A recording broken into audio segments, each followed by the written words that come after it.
नमस्कार, स्वागत है आपका डीडी न्यूज पर। मैं हूं रेशमा आपके साथ। आइए नजर डाल लेते हैं इस वक्त की हेडलाइंस पर। छत्तीसगढ़ में देश की आंतरिक सुरक्षा पर चल रहे डीजीपी आईजीपी कॉन्फ्रेंस का अंतिम दिन। प्रधानमंत्री नरेंद्र मोदी की मौजूदगी में सुरक्षित भारत का रोड मैप होगा तैयार।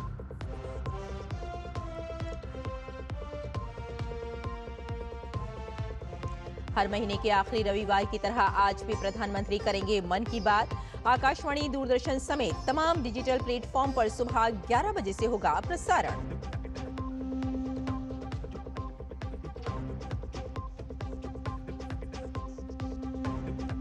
संसद के शीतकालीन सत्र से पहले आज सर्वदलीय बैठक। सदन के सुचारू संचालन के लिए सभी राजनीतिक दलों से सहयोग मांगेगी सरकार।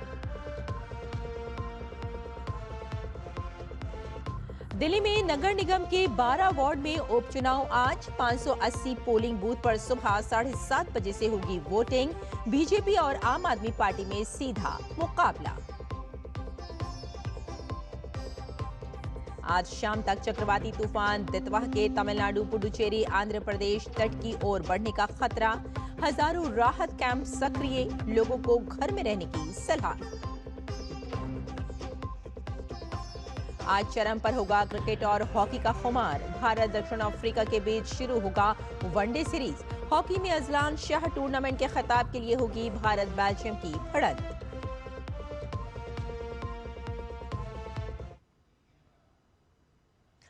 और अब समाचार विस्तार से। छत्तीसगढ़ के रायपुर में 28 नवंबर से चल रहे पुलिस महानिदेशकों महानिरीक्षकों के अखिल भारतीय सम्मेलन का आज आखिरी दिन है। प्रधानमंत्री नरेंद्र मोदी इस सम्मेलन की अध्यक्षता कर रहे हैं। विकसित भारत सुरक्षा आयाम विषय पर आयोजित इस सम्मेलन में वामपंथी उग्रवाद, आतंकवाद निरोध, आपदा प्रबंधन, महिला सुरक्षा और पुलिस व्यवस्था में फोरेंसिक विज्ञान व एआई के उपयोग जैसे प्रमुख सुरक्षा मुद्दों पर विस्तृत चर्चा की जा रही है। सम्मेलन में कल देश की सुरक्षा व्यवस्था के विभिन्न पहलुओं पर व्यापक विचार विमर्श किया गया। ये सम्मेलन देश भर के वरिष्ठ पुलिस अधिकारियों और सुरक्षा प्रशासकों को राष्ट्रीय सुरक्षा के विविध मुद्दों पर खुले और सार्थक विचार विमर्श के लिए एक महत्वपूर्ण संवादात्मक मंच प्रदान करता है। इस सम्मेलन में केंद्रीय गृह मंत्री, राष्ट्रीय सुरक्षा सलाहकार, गृह राज्य मंत्री, राज्यों, केंद्र शासित प्रदेशों के पुलिस महानिदेशक और केंद्रीय पुलिस संगठनों के प्रमुख भी भाग ले रहे हैं।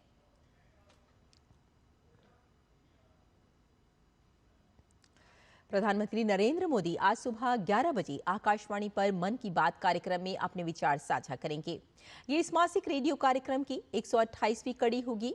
ये कार्यक्रम आकाशवाणी और दूरदर्शन के समूचे नेटवर्क, आकाशवाणी समाचार वेबसाइट और news on air mobile app पर प्रसारित किया जाएगा।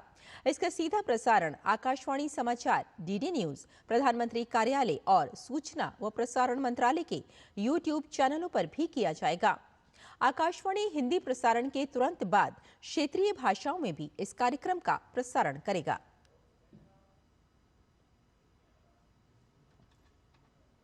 और संसद के शीतकालीन सत्र की शुरुआत सोमवार 1 दिसंबर से हो रही है। संसद सत्र शुरू होने से पहले संसदीय कार्य मंत्री किरेन रिजिजू ने आज सर्वदलीय बैठक बुलाई है। बैठक में सदन को सुचारू रूप से चलाने पर सहमति बनाने पर जोर दिया जाएगा। वहीं दोनों सदनों के कामकाज को लेकर भी आज शाम को अहम बैठकें होने जा रही हैं। शाम 4 बजे संसद भवन परिसर में राज्यसभा की बिजनेस एडवाइजरी कमेटी की अहम बैठक होगी। इसके साथ ही आज शाम 5 बजे संसद भवन परिसर में लोकसभा की बिजनेस एडवाइजरी कमेटी की बैठक बुलाई गई है। इन सभी बैठकों में शीतकालीन सत्र के एजेंडे पर विचार विमर्श किया जाएगा।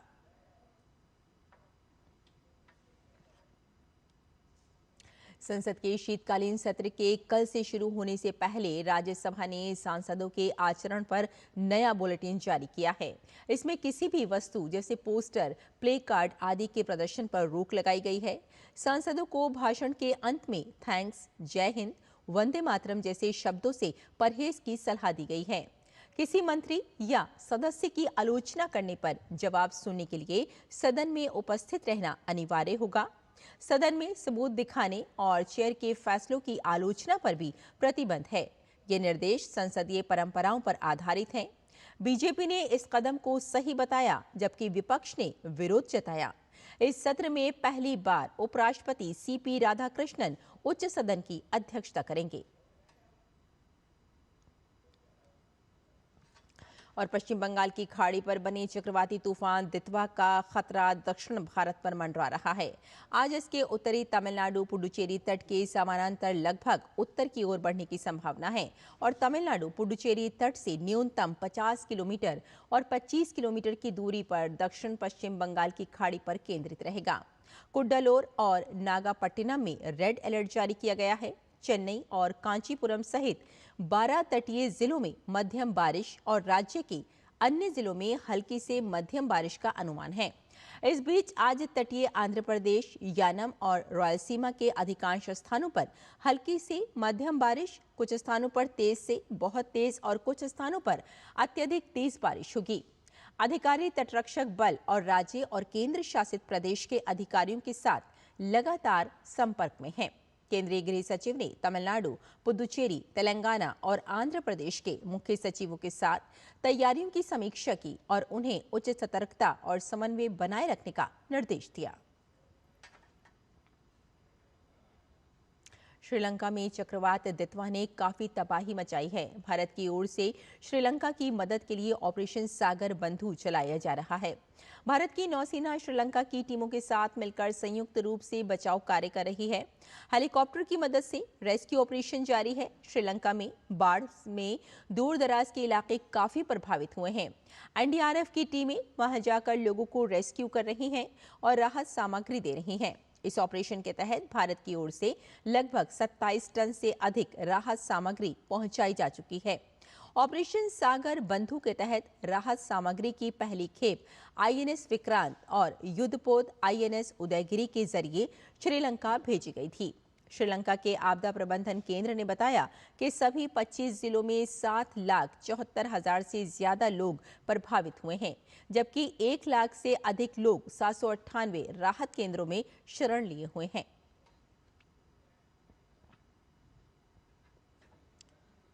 डीजीसीए ने कहा है कि देश में 338 विमानों में से 270 का सॉफ्टवेयर अपग्रेड हो चुका है। इनमें इंडिगो, एयर इंडिया और एयर इंडिया एक्सप्रेस के विमान शामिल हैं। बाकी 68 विमानों का अपग्रेडेशन जल्द ही पूरा हो जाएगा।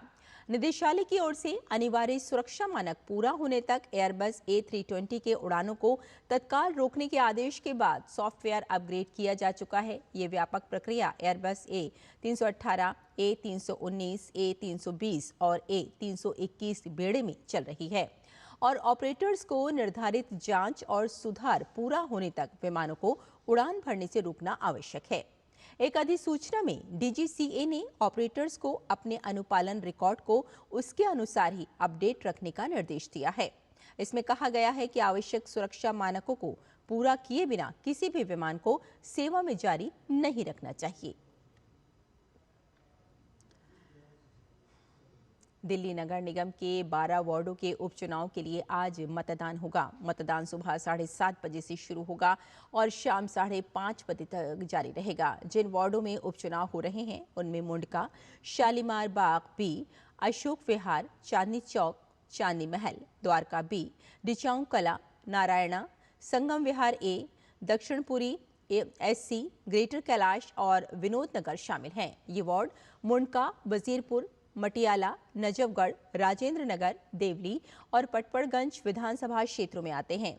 चुनाव की मतगणना 3 दिसंबर को होगी। निष्पक्ष मतदान सुनिश्चित करने के लिए 143 मतदान स्थलों पर 580 बूथ बनाए गए हैं। आयोग ने मतदान केंद्रों पर QR कोड भी लगाए हैं। इससे मतदाता वोट देने के बाद ऑनलाइन फीडबैक दे पाएंगे। और उपराष्ट्रपति सीपी राधाकृष्णन आज हरियाणा के कुरुक्षेत्र का दौरा करेंगे। इस दौरान वे राष्ट्रीय प्रौद्योगिकी संस्थान NIT कुरुक्षेत्र के 20वें दीक्षांत समारोह में बतौर मुख्य अतिथि शामिल होंगे। इस अवसर पर उपराष्ट्रपति छात्रों को संबोधित करेंगे और उन्हें उनके अकादमिक और पेशेवर जीवन में सफलता के लिए शुभकामनाएं देंगे। इसके साथ ही वे अंतर्राष्ट्रीय गीता महोत्सव के साथ आयोजित होने वाले अखिल भारतीय देव स्थानम सम्मेलन में भी मुख्य अतिथि के रूप में भाग लेंगे। आगे बढ़ते हैं। एसआईआर प्रक्रिया में चल रहे विवाद के बीच आज special role observer Subrata Gupta Dakshin 24 Pargana के फाल्टा एसआईआर प्रक्रिया की निगरानी के लिए जाएंगे। इस दौरे पर उनके साथ रोल ऑब्जर्वर सी मुरुगन भी होंगे।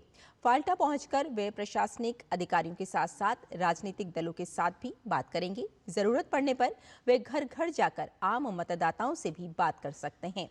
गौरतलब है कि एसआईआर प्रक्रिया में फाल्टा के बीडीओ की भूमिका को लेकर शनिवार को ही विपक्ष के नेता शुभेंदु अधिकारी ने मीडिया के सामने सवाल उठाए थे। उनका आरोप है कि फाल्टा में बीएलओज पर दबाव बनाया जा रहा है।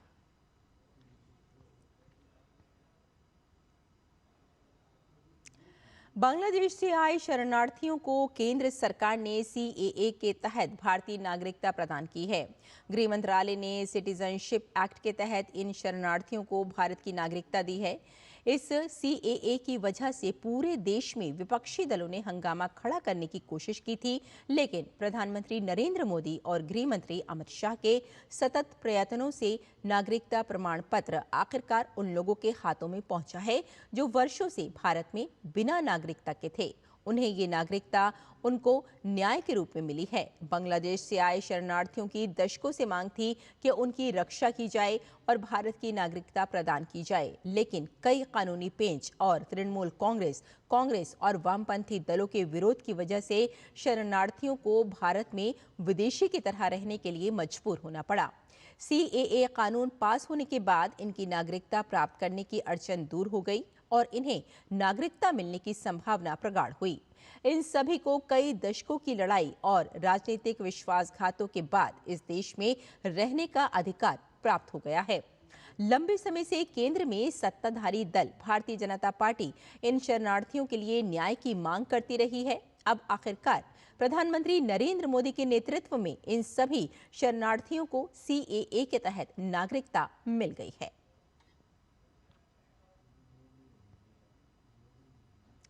गोवा में जिला पंचायत चुनाव 20 दिसंबर को होंगे। राज्य निर्वाचन आयुक्त मैनिनो डिसूजा ने इसकी घोषणा की। उत्तर और दक्षिण गोवा की 50 सीट के लिए मतदान होगा और मतगणना 22 दिसंबर को होगी।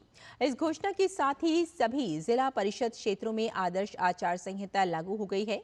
राज्य चुनाव आयोग के अनुसार उम्मीदवार 1 से 9 दिसंबर के बीच अपने नामांकन पत्र जमा कर सकते हैं। 10 दिसंबर को नामांकन पत्रों की जांच की जाएगी। नॉमिनेशन फॉर्म वापस लेने की आखिरी तारीख 11 दिसंबर होगी। चुनाव के लिए मतदाता सूची 1 जनवरी 2025 को अपडेट की गई विधानसभा सूची पर आधारित है। निर्वाचन आयोग का कहना है कि मतदान के लिए कुल 1284 मतदान केंद्र बनाए जाएंगे, जिनमें से 658 उत्तरी गोवा में और 626 दक्षिणी गोवा में होंगे। प्रत्येक उम्मीदवार के लिए खर्च की सीमा 5 लाख रुपए निर्धारित की गई है। इस चुनाव में कुल 8,68,000 से अधिक मतदाता अपने मताधिकार का प्रयोग करने के पात्र हैं। और यहाँ रुकते हैं एक छोटी सी ब्रेक के लिए, जल्द हाजिर होते हैं। आप देखते रहिए डीटी न्यूज। पढ़ता है, खेलता है, झूलता उछलता है, दौड़ता कभी कभी दौड़ कराता है, आगे आगे बढ़ता है इंडिया, अमूल दूध पीता है इंडिया। सुनो, एक अच्छी इंश्योरेंस पॉलिसी एआई से पूछते हैं। एक ऐसी पॉलिसी जिसमें प्रीमियम पेमेंट हो लिमिटेड पर इनकम आती रहे लाइफ टाइम। LIC का जीवन उत्सव। एक ऐसी पॉलिसी जो दे होल लाइफ इंश्योरेंस कवर भी। LIC का जीवन उत्सव। वाओ, चलो तो LIC की जीवन उत्सव पॉलिसी ही लेते हैं। मैं भी तुमसे यही कह रही थी, LIC का जीवन उत्सव। लाइफ टाइम सेलिब्रेशन मनाइए LIC के जीवन उत्सव के साथ। फ्यूचर सेट है। This is no ordinary sky. This is where legends are born. Space transition. In the vast expanse above, the Indian Air Force reigns. Unseen, unstoppable, unmatched. The Indian Air Force to be a cut above.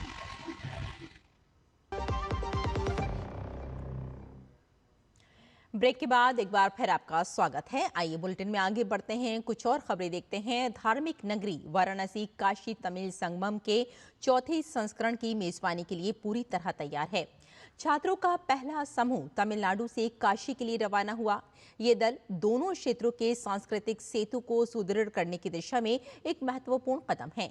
दल शनिवार को कन्याकुमारी से वाराणसी के लिए रवाना हुआ। इस यात्रा में कन्याकुमारी में कुल 43 छात्र, तिरुचिरापल्ली में से 86 और चेन्नई एगमोर पर 87 छात्र शामिल हुए। ये सभी छात्र काशी तमिल संगमम 4.0 की अत्यंत सकारात्मक और जोशीली शुरुआत को दर्शाते हैं।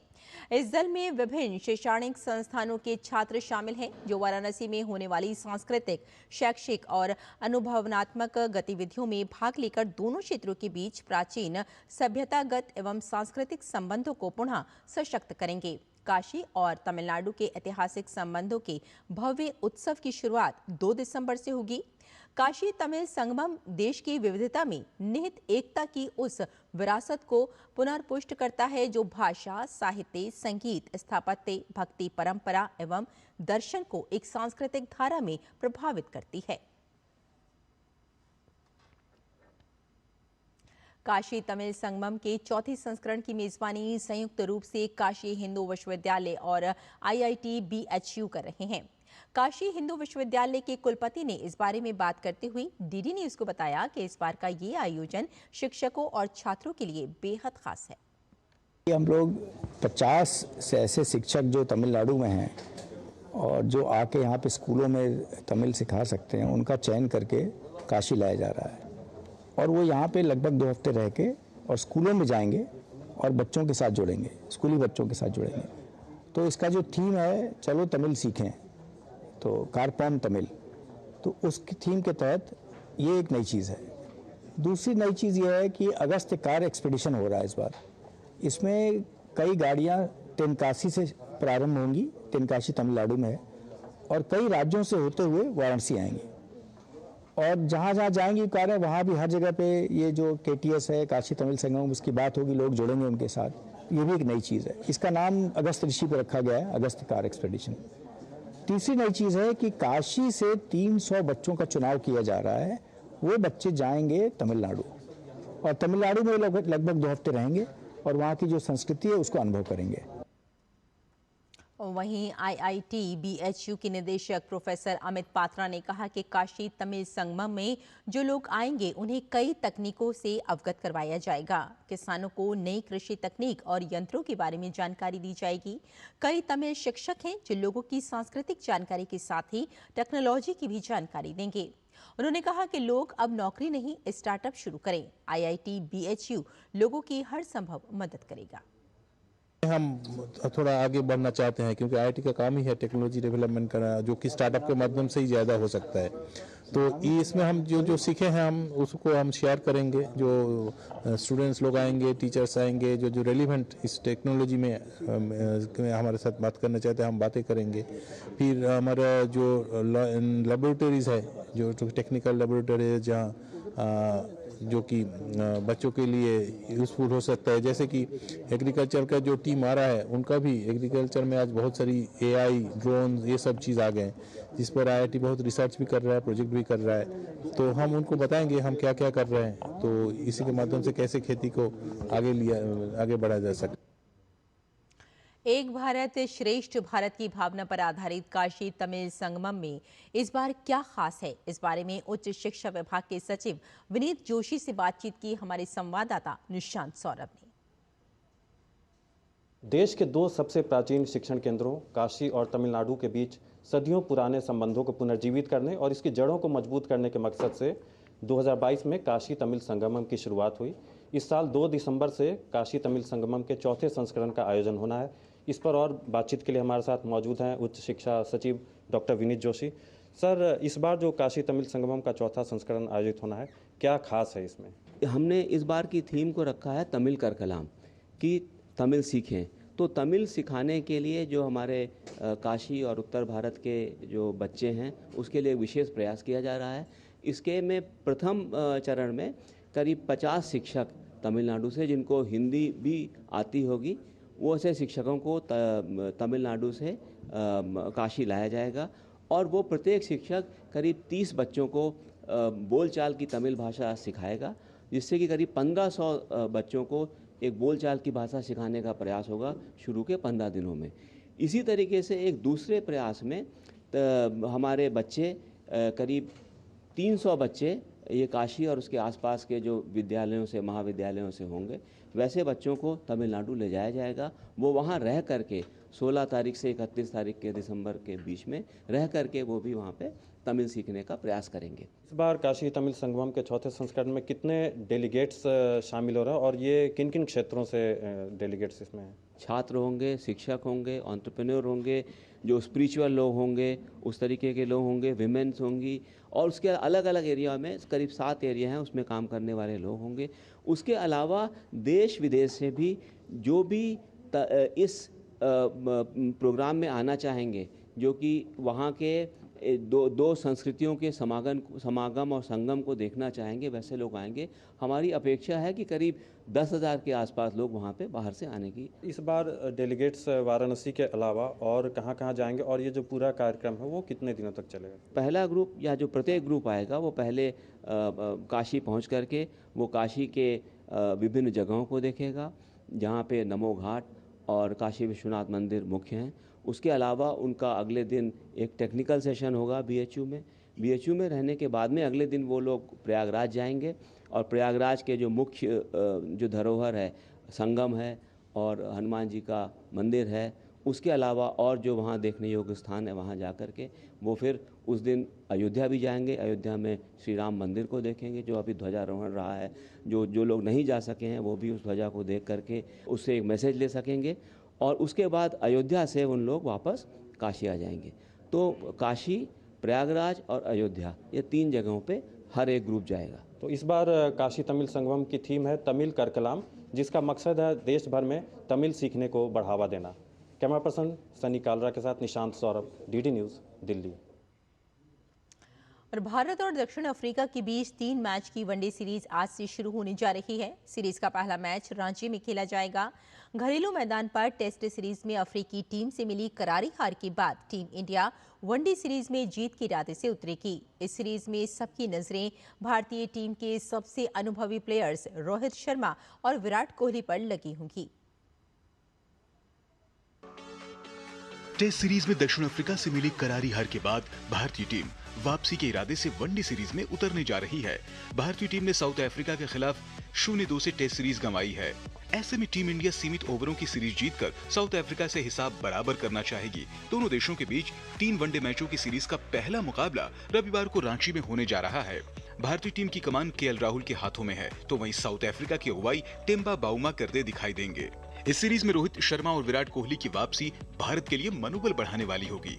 घरेलू परिस्थितियों में भारत का रिकॉर्ड अच्छा रहा है और बड़े नामों की मौजूदगी में टीम संतुलित नजर आती है। रोहित शर्मा का बतौर ओपनर खेलना लगभग तय है, क्योंकि ऑस्ट्रेलिया के खिलाफ वनडे सीरीज में उनका प्रदर्शन सराहनीय रहा था। रोहित ने अफ्रीकी टीम के खिलाफ 26 वनडे में 33.58 की औसत से 806 रन बनाए हैं, जिसमें 3 शतक और 2 अर्धशतक शामिल हैं। उनके जोड़ीदार के रूप में यशस्वी जायसवाल को मौका मिल सकता है। तीसरे स्थान पर विराट कोहली का उतरना लगभग कंफर्म है। घरेलू मैदान पर कोहली से एक बड़ी पारी की उम्मीद की जा रही है। दक्षिण अफ्रीका के खिलाफ कोहली ने 31 वनडे में 65.39 की औसत के साथ 1504 रन बनाए हैं। चौथे स्थान पर तिलक वर्मा और 5वें स्थान पर KL राहुल खेलते नजर आएंगे। पहले वनडे में भारतीय team 3 all-rounder Ravindra Jadeja, Washington Sundar और नीतीश कुमार रेड्डी को प्लेइंग 11 में शामिल कर सकती है। तेज गेंदबाजी की जिम्मेदारी प्रमुख रूप से अर्शदीप सिंह के साथ साथ हर्षित राणा के कंधों पर रहेगी। वहीं मुख्य स्पिनर के तौर पर कुलदीप यादव को प्लेइंग 11 में मौका मिल सकता है। टेम्बा बाउमा के नेतृत्व में अफ्रीकी टीम हाल के दिनों में सभी फॉर्मेट में अच्छा प्रदर्शन करती आई है। Quinton de Kock, Marco Jansen, Aiden Markram और कागिसो रबाडा जैसे स्टार खिलाड़ियों की मौजूदगी टीम को खतरनाक बनाती है। वहीं युवा डेवाल्ड ब्रेविस और Tony de Zorzi team India के लिए खतरनाक साबित हो सकते हैं। स्पिन विभाग में केशव महाराज भारत की पिचों पर खतरनाक साबित हो सकते हैं। भारत और दक्षिण अफ्रीका के बीच पहला वनडे 1991 में खेला गया था। दोनों टीमों के बीच 94 मुकाबले खेले गए हैं। 40 मैच में भारतीय टीम को जीत मिली है। दक्षिण अफ्रीका ने 51 मैच अपने नाम किए हैं। 3 मैच में कोई नतीजा नहीं निकल पाया है। भारत में इन दोनों टीमों के बीच 32 मुकाबले खेले गए हैं। 18 मैच में भारतीय टीम को जीत मिली है। 14 मुकाबलों में उसे हार का सामना करना पड़ा है। इतिहास भले ही अफ्रीका के पक्ष में हो, मगर भारतीय टीम घरेलू परिस्थितियों में अक्सर दमदार प्रदर्शन करती है। यह सीरीज नए चेहरों और पुराने अनुभवों के संतुलन की परीक्षा भी होगी। Sports desk, DD news. और Sultan Azlan Shah cup hockey के फाइनल में आज भारत का सामना बेल्जियम से होगा। भारत ने कल खेले गए मैच में कनाडा पर 14-3 की विशाल जीत हासिल की। इस जीत के साथ टीम इंडिया ने फाइनल में जगह बनाई। भारत की 5 मैचों में ये चौथी जीत रही। ग्रुप स्टेज में भारत को सिर्फ बेल्जियम के खिलाफ ही हार का सामना करना पड़ा था। और वैज्ञानिक परिदृश्य में भारत को सशक्त करने की नींव रखने वाले और दुनिया को ये बताने वाले कि पेड़ पौधों में भी भावनाएं होती हैं, ऐसे महान वैज्ञानिक डॉक्टर जगदीश चंद्र बोस की आज 167वीं जयंती है। डॉक्टर जगदीश चंद्र बोस ने विज्ञान को एक नई पहचान दी। उनकी सोच और वैज्ञानिक दृष्टिकोण ने देश का भविष्य बदल दिया। आइए एक नजर उनके जीवन की ऐतिहासिक सफर पर डालते हैं। डॉक्टर जगदीश चंद्र बोस का जीवन भारत के लिए उनके असाधारण योगदान और महत्वपूर्ण खोज के समर्पण की एक प्रेरक कहानी है। उनका योगदान सिर्फ वनस्पति विज्ञान तक ही सीमित नहीं था, बल्कि वो रेडियो और माइक्रोवेव प्रकाशिकी के भीष्म पितामह थे। उनके प्रारंभिक जीवन पर नजर डालें तो डॉक्टर जगदीश चंद्र बोस का जन्म 30 नवंबर 1858 को बंगाल में हुआ था। उनकी माता का नाम बामा सुंदरी बोस और पिता का नाम भगवान चंद्र था। बचपन से ही जगदीश चंद्र बोस एक जिज्ञासु और तेज दिमाग वाले छात्र थे। उन्होंने अपनी उच्च शिक्षा के लिए इंग्लैंड का रुख किया। उन्होंने यूनिवर्सिटी कॉलेज लंदन से बीएससी की डिग्री ली और इसके बाद कैम्ब्रिज विश्वविद्यालय से प्राकृतिक विज्ञान की उपाधि प्राप्त की। भारत लौटने के बाद उन्होंने अपनी वैज्ञानिक यात्रा शुरू की। बोस का मन भौतिकी यानी फिजिक्स में ज्यादा लगता था। उन्होंने सबसे पहले रेडियो और माइक्रोवेव प्रकाशिकी पर शोध किया। आज हम जिस रडार, सैटेलाइट संचार और माइक्रोवेव ओवन में जिन छोटी तरंगों का इस्तेमाल करते हैं, उन माइक्रोवेव्स की खोज जगदीश चंद्र बोस ने ही की थी। 1895 में उन्होंने कोलकाता के प्रेसिडेंसी कॉलेज में पहली बार विद्युत चुंबकीय तरंगों को वायरलेस तरीके से भेजने और प्राप्त करने का सफल प्रदर्शन किया था। उन्हें वायरलेस डिटेक्शन उपकरणों के आविष्कार का श्रेय भी दिया जाता है। उन्होंने गैलेना रिसीवर जैसे उपकरण बनाए जो शुरुआती वायरलेस संचार में इस्तेमाल होते थे। जगदीश चंद्र बोस का सबसे बड़ा और सबसे मशहूर योगदान था वनस्पति विज्ञान के क्षेत्र में। उन्होंने दुनिया को पहली बार यह सिद्ध किया कि पेड़ पौधों में भी भावनाएं होती हैं। उन्होंने ये साबित किया कि वे भी दर्द और स्नेह महसूस कर सकते हैं, ठीक इंसानों और जानवरों की तरह। इस अद्भुत खोज के लिए उन्होंने एक खास उपकरण का आविष्कार किया जिसे क्रेस्कोग्राफ कहते हैं। ये उपकरण इतना संवेदनशील था कि पौधों की वृद्धि को 10,000 गुना तक बढ़ाकर दिखा सकता था।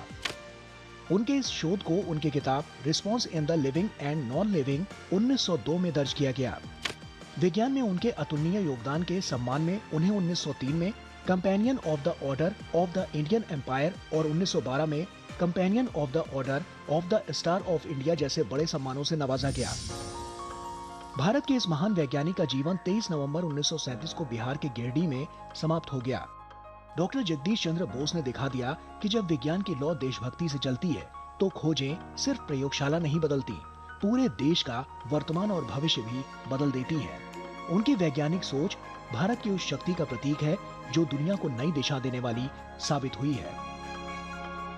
डीडी न्यूज के लिए गौरव श्रीवास्तव के साथ उपांत डबराल की रिपोर्ट।